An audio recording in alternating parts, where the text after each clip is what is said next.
Bagi teman-teman lulusan S1, S2, dan D3, jangan skip video ini karena kakak akan membahas secara detail mengenai cara mengisi formasi yang ada di akun SSCSN tahun 2023. Ini terkhusus teman-teman yang mau mendaftar CPNS tahun 2023 atau P3K di tenaga teknis, tenaga kesehatan, dan tenaga guru. Nah, ini adalah part ketiga. Iya, part ketiga ya dari cara mendaftar CPNS tahun 2024. Kemarin sudah pembuatan akun, sudah pengisian biodata, dan terakhir adalah pengisian formasi ya. Jadi kakak akan spill bagaimana cara tutorialnya, tapi kakak ingatkan ini adalah database tahun 2023 ya. Jadi bukan database tahun 2024 karena belum dibuka ya. Karena Pak Jokowi kemarin cuma menginformasikan pelamar yang akan diterima sejumlah 2,3 juta.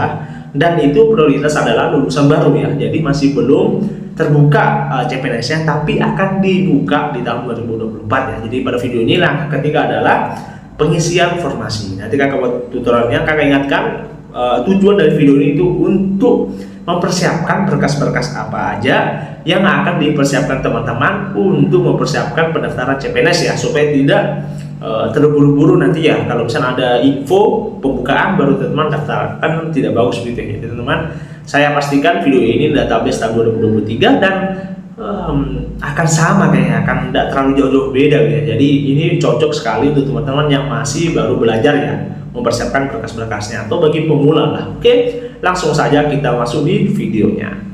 Assalamualaikum warahmatullahi wabarakatuh. Kembali lagi di akun YouTube Guru Online. Nah, jadi pada kesempatan yang berbahagia ini kakak akan membahas secara detail dan tuntas mengenai cara mengisi formasi untuk lulusan S1, S2, dan D3, baik itu P3K maupun S1 P3K maupun ini ya CPNS ya. Oke, jadi teman-teman jangan skip video ini karena kakak akan menjelaskan secara detail-detailnya ya.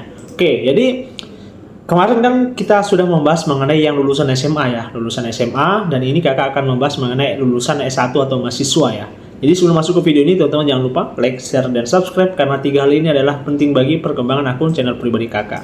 Dan yang belum subscribe silahkan subscribe karena kakak akan membahas secara rinci ya mengenai P3K maupun CPNS tahun 2023. Oke, langsung kita masuk di videonya.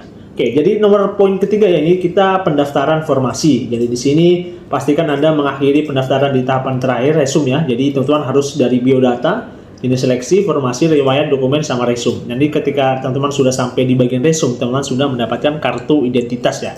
Dan ketika lolos, kartu itu digunakan untuk seleksi kompetensi atau SKD gitu ya. Nah ini teman-teman kan sebelumnya tadi di jenis seleksi teman-teman sudah milih CPNS ya. Jadi saya di kakak memberikan tutorial untuk teman-teman yang mengambil di bidang CPNS. Kalau P3K guru nanti teman-teman ambil saya ya, di sebelumnya jenis seleksi itu P3K guru atau P3K tenaga teknis dan tenaga kesehatan dan sebagainya. Selanjutnya itu pilih instansi. Teman-teman kalau S1 itu lebih banyak ya, jadi berbeda dengan lulusan SMA. Kalau SMA itu lebih kecil kemungkinan terbukanya untuk lulusan SMA, tapi kalau untuk S1, S2 maupun D3 itu banyak sekali ya. Nah, kita ambil saja di sini ya, misalnya itu kita Kementerian Hukum dan Hak Asasi Manusia ya. Ini pendaftarannya itu dari ya, dari 20 September 2023 sampai nanti tanggal 9 Oktober tahun 2023, jadi sekitar masih ada ya 3 mingguan lah. Teman-teman nanti akan disuruh atau diberi waktu dari instansi untuk mengisi formulir ini. Oke, jadi teman-teman kalau misalnya loading begini ya, jadi banyak teman-teman yang bertanya, Kak, bagaimana kalau pengisian di formasi atau pengisian di jenis seleksi itu loading kayak gini ya. Teman-teman jangan khawatir. Nah ini belum ya, mau tunggu, teman-teman langsung refresh saja. Oh, berarti ini gara-gara internetnya kakak tidak masuk ya, jadi ini internetnya jaringannya jelek, jadi kita sambungkan ulang. Oke. Nah, jadi semua faktor yang menyebabkan teman-teman itu tidak bisa mendaftar atau tidak bisa mengisi di akun SSCSN itu sebenarnya di bagian jaringan ya. Jadi teman-teman perhatikan jaringannya teman-teman baik. Kalau bisa menggunakan atau berada di warkop lebih bagus, atau di kafe yang mempunyai wifi yang cukup kencang gitu ya. Oke, kita sambungkan dulu ya kembali. Saya kasih masuk dulu wifi ya. Oke.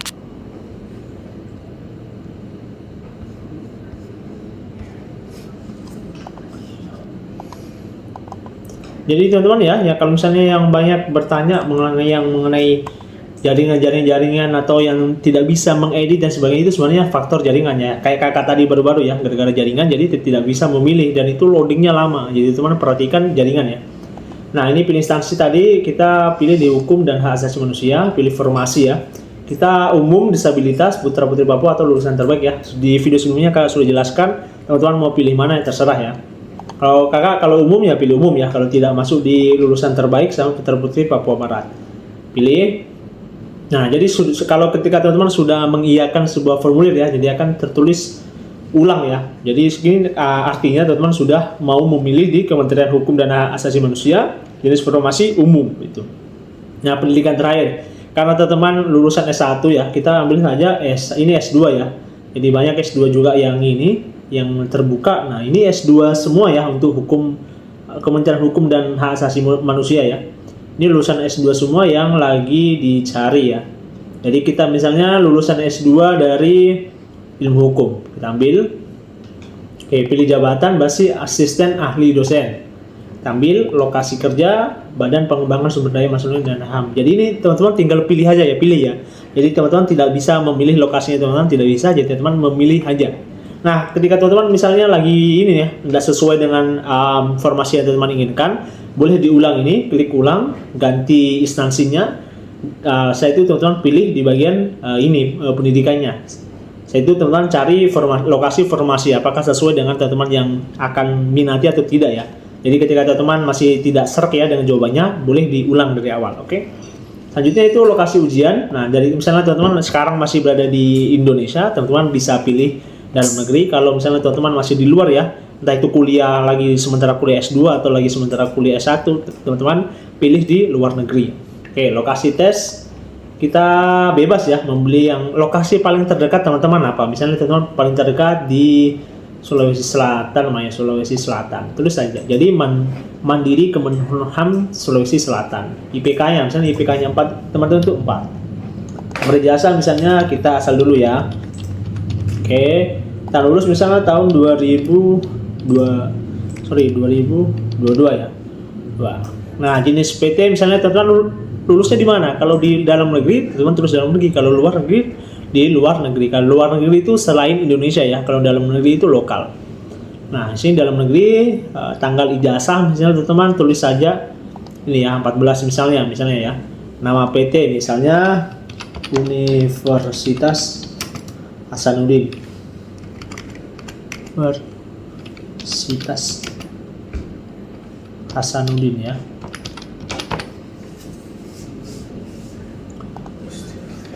Oke, nah ini ya Universitas Hasanuddin ya. Nah ini ada tah. Jadi teman-teman ketika sudah mengetik, tunggu loadingnya ya teman-teman. Kalau sudah loading langsung diisi. Nama PT sesuai ijazah. Misalnya, berarti sama ya. Kita copy aja. Copy. Oke, baru ini teman-teman pilih jurusan apa, lulusan di tadi S2 hukum ya. Teman-teman misalnya di sini tulis dari profesinya apa teman-teman tadi, ilmu hukum ya. Mana ilmu hukum, mana ilmu hukum ya, mana ilmu hukum. Nah ini ya ilmu hukum S2.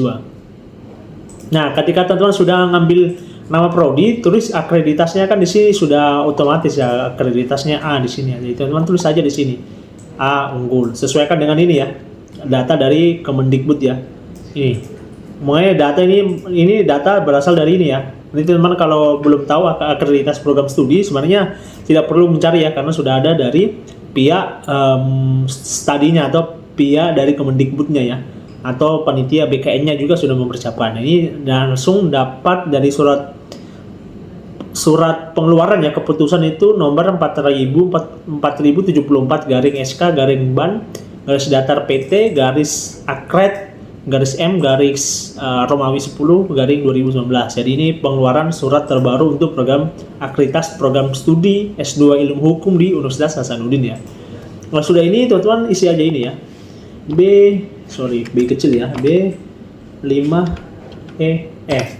Kalau sudah teman-teman langsung lanjutkan aja. Nah ini untuk teman-teman kalau S2 ya, S2. Nah, kalau misalnya teman-teman S1 misalnya, kita coba cari ulang. Nah, kita cari yang lulusan S1, misalnya di kita Kemenak ya, Kementerian Agama. Nah, pilih formasi umum ya. Nah, kita pilih lagi. Oke, pendidikan. Ini ada S1 enggak, kita cari ada S1 enggak. Oh, dia dari mulai S2 sampai S3 ya. Jadi tidak ada untuk S1 untuk di Kementerian Agama. Kita ulang lagi, cari yang S1. BIN. Nah, kalau BIN kayaknya ada ya, karena saya pernah kemarin video sebelumnya kakak sudah review ya. Kalau BIN itu ada lulusan SMA, S1 sama S2 ya. Kita coba periksa. Ini masih loading ya, berarti kita coba lihat di ini jaringan. Oh, masih aman, berarti masih loading memang ya. Oke. Nah, jadi teman-teman ya, bagi teman-teman yang misalnya masih bingung ya dengan apapun yang kakak jelaskan, teman-teman langsung aja di kolom komentar. Kakak akan menjawab ketika kakak pegang HP, kakak baca YouTube Studio, kakak akan balas secara cepat ya. Jadi teman-teman jangan sungkan-sungkan bertanya gitu ya. Bisa jadi kakak jelaskan di secara chat, bisa jadi kakak langsung buatkan video ya, tergantung requestnya teman-teman. Semakin banyak like, semakin banyak request, kakak akan buat videonya, oke? Nah, misalnya pilih pendidikan. Nah, ini ada jurusan, ada SMA ya. Ada SMA, ada D3 juga. Ada lagi D4 ya. Ada lagi S1. Banyak ya, ini untuk BIN ya. BIN itu paling banyak di sini ya. Nah, paling banyak. Dan ada SMA, D3. Banyak ya, ada lagi di jurusan. Ini banyak ya dari jurusan yang lain. Jadi ini misalnya akuntansi, teman-teman pilih akuntansi saja ya. Misalnya kita ambil di ilmu hukum pidana ya, hukum pidana. Nah, selanjutnya teman-teman pilih jabatan aja. Jabatan ini di sini itu ada penelaah teknis intelijen. Teman-teman pilih aja. Lokasi kerja ada dua ya, antara subbagian bantuan hukum, bagian advokasi biro humas hukum, organisasi dan tata laksana, sekretariat utama, atau di bagian bawah ini ya. Kita ambil bawah. Nah, ujian dalam negeri ya. Ujiannya pilih lokasi tes yang paling dekat ya, misalnya Makassar 1. IPK-nya teman-teman misalnya 4. Ijazahnya bebas ya, tergantung nomor ijazahnya teman-teman. Dan lulus tahun ketika teman-teman sudah diwisuda ya, 2019. Ini jenis PT, ini tanggal PT, oke. Jenis PT-nya dari luar atau dalam negeri ya. Nama PT misalnya Universitas Hasanuddin. Misalnya ya. Universitas Hasanuddin. Nah, jenis nama PT ulang lagi, kita tinggal copy aja. Oke, nama prodi misalnya S2. Misalnya S1 tadi apa? Hukum pidana ya. Nah, ini kita sesuaikan saja di hukum pidana ya. Misalnya hukum pidana itu berada di prodi misalnya ya, misalnya di hukum administrasi negara atau di ilmu hukum misalnya ya. Masuknya itu teman-teman tulis saja. Itu akreditasnya itu dia U ya. Di sini U, jadi teman-teman tulis saja lainnya ya. Oke. Itu baru teman-teman pilih kode aksesnya. Oke. Jadi untuk kalau misalnya teman-teman lagi ini ya, lagi untuk pendaftaran S1 maupun S2 maupun D3, teman-teman tinggal cari aja di semua formasi yang ada ya. Jadi teman-teman tidak usah melihat di semua aplikasi yang lain lah, tidak usah. Teman-teman langsung masuk di jenis formasi untuk memilih kira-kira teman-teman itu cocok di bagian mana gitu, di bagian instansi mana yang mencakup beberapa jumlah peserta, jumlah penerimaan begitu. Jadi teman-teman langsung cari di sini aja ya, instansi. Cari di bagian jabatannya teman-teman sama pendidikannya, cocok dah sama pendidikan lulusannya teman-teman. Oke ya, mungkin pengisian formasi kakak selesaikan untuk ini ya. Jadi teman yang lulusan S1, S2 maupun D3 silahkan ikuti tutorial ini, kakak rasa sudah jelas ya. Oke, mungkin video kali ini cukup sekian, kurang dan lebihnya mohon dimaafkan. Teman-teman kalau ada bertanya silahkan di kolom komentar, karena kakak tidak membatasi semua ekspresinya teman-teman. Jadi kakak persilakan dengan hormat ya. Oke, sekian video dari kakak, kurang dan lebihnya mohon dimaafkan. Sekian. Assalamualaikum warahmatullahi wabarakatuh.